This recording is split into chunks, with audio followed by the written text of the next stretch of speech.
Olá, tudo bem? Eu me chamo Andréa Salvador, eu sou coordenadora do curso de Fisioterapia e Enfermagem aqui na Faculdade Peruíbe. E hoje eu vim aqui falar com um assunto muito importante e muito interessante para vocês, que é a escoliose. Ela acomete 4% da nossa população mundial. De repente, será que a dor que você sente hoje na coluna não começou lá na infância? Será que a criança que você tem aí perto de casa, o seu filho, de repente o seu vizinho, o seu sobrinho, não está aparecendo com os primeiros sinais e você não está atento a isso? Quer aprender mais sobre escoliose? Vem comigo que eu vou te ensinar. Mas vamos lá.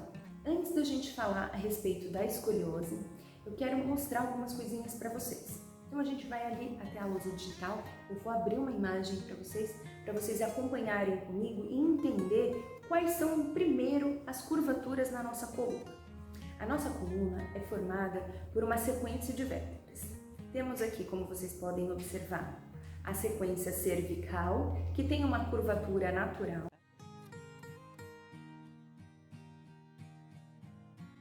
A torácica, que a curvatura é para o lado oposto, então a gente vai chamar de cifose torácica.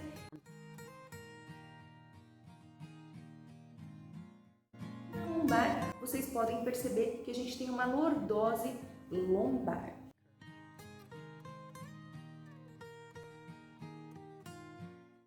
As curvaturas são naturais e fazem parte da nossa estrutura corporal. Essa coluna precisa estar muito bem alinhada.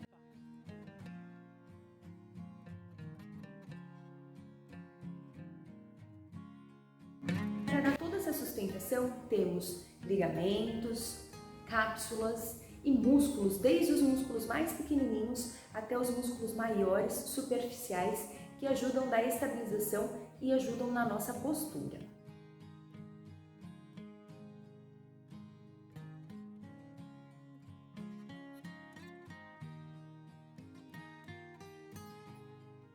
O que é escoliose? Esse alinhamento da nossa coluna passa a estar alterado e a gente tem um desvio para as laterais, que pode ser apenas em uma parte da estrutura da coluna ou em duas partes, onde a gente chama essa escoliose em S.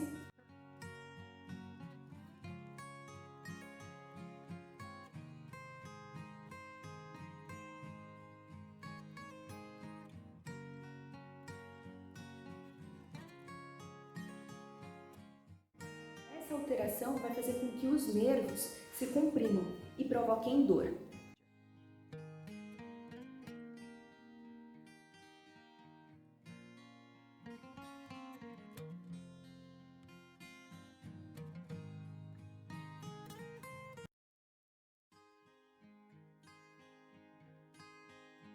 Então, como eu estava dizendo, essa doença acomete 7,6 bilhões de pessoas no mundo. A escoliose, ela é assintomática. Então, na infância, ela quase não tem sintomas. O que aparecem são sinais, que eu vou mostrar agora para vocês quais são. Preste atenção.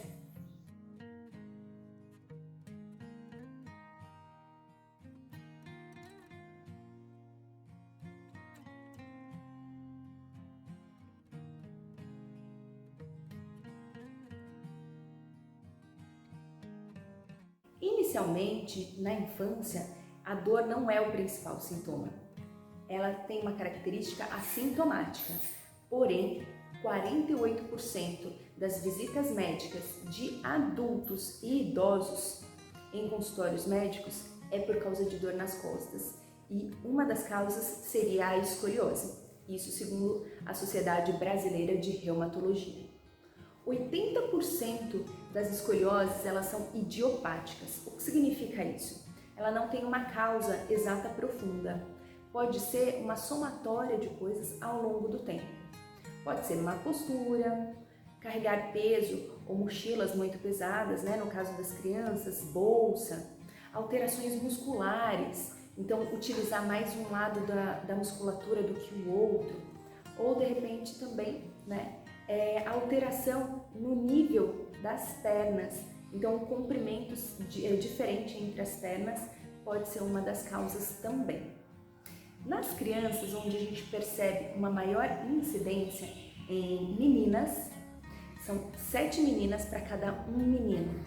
essa progressão é muito maior, ela é muito mais acentuada e a simetria dos ombros, da postura, também é muito maior.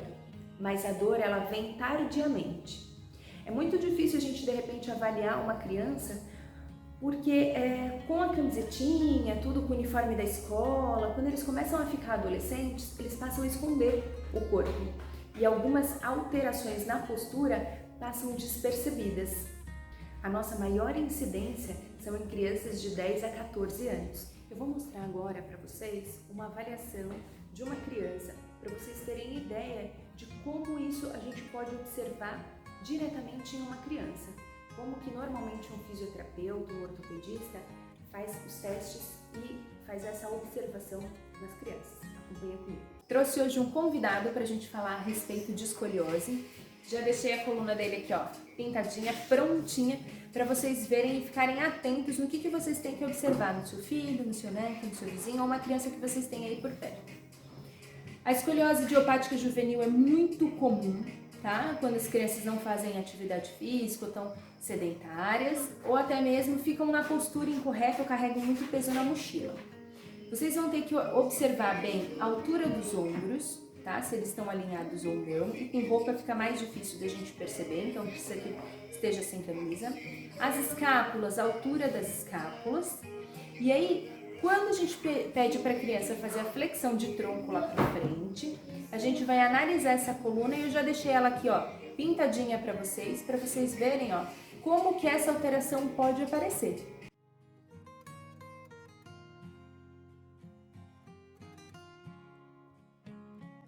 O principal tratamento da escoliose, ele é conservador, ou seja, algumas técnicas de fisioterapia ou mesmo de pilates vão ajudar nesse alinhamento postural e adequar a força muscular na lateral da coluna.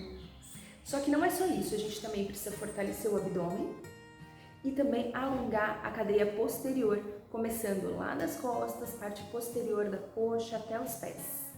A atividade física vem colaborar muito para toda essa alteração, mas o profissional precisa estar atento para equilibrar essa musculatura e não incentivar cada vez mais a musculatura que está mais tensa, mais rígida, a aumentar essa compressão. Então é muito comum a criança, o adolescente ou mesmo o adulto, quando ele vai fazer uma prática de atividade física, aonde ele tem mais facilidade, ele repete com mais intensidade, mais vezes. Aonde dói, onde tem mais dificuldade, ele faz uma menor repetição. E aí que está o problema, porque ele precisa realizar a atividade exatamente onde ele tem mais dificuldade. Alguns casos nos tratamentos são cirúrgicos. E se a gente pensar em uma criança, um adolescente que ainda está em fase de desenvolvimento, a gente colocar pinos ou colocar hastes na coluna, a cirurgia vai causar alguma limitação em certa movimentação da coluna. Isso pode trazer prejuízos futuramente. Então, os casos cirúrgicos são realmente para os casos graves, onde o ângulo de desvio está muito aumentado. Em idosos e adultos, essa limitação ela vai acontecer também, porém, o alívio da dor vai ser muito maior. Então, a gente trabalha aí com essas compensações. Mas a fisioterapia vai ser necessário sempre.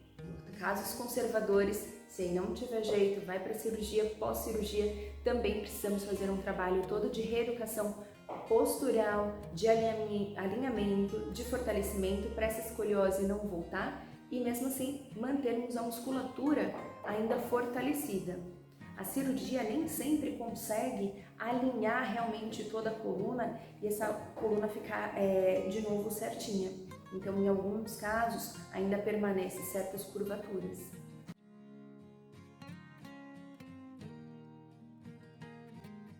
E é isso aí. Espero que esse vídeo tenha te ajudado, tenha te passado mais informações a respeito da escoliose, que você fique atento aí com as suas crianças, com os seus pacientes, porque a escoliose é uma doença assintomática inicialmente. Então, fiquem atentos aí com as suas crianças e com os seus pacientes. E, na dúvida, procurem o seu ortopedista e não se esqueça, sempre o seu fisioterapeuta. E se você gostou desse vídeo, não esquece de deixar aqui a sua curtida, compartilha com algum amigo essa informação que pode ser extremamente importante para outras pessoas também. E não esqueçam também de acionar o nosso sininho, porque o nosso sininho vai te avisar toda vez que tiver vídeo novo e assuntos interessantes para vocês. Fiquem atentos. Te espero no próximo vídeo.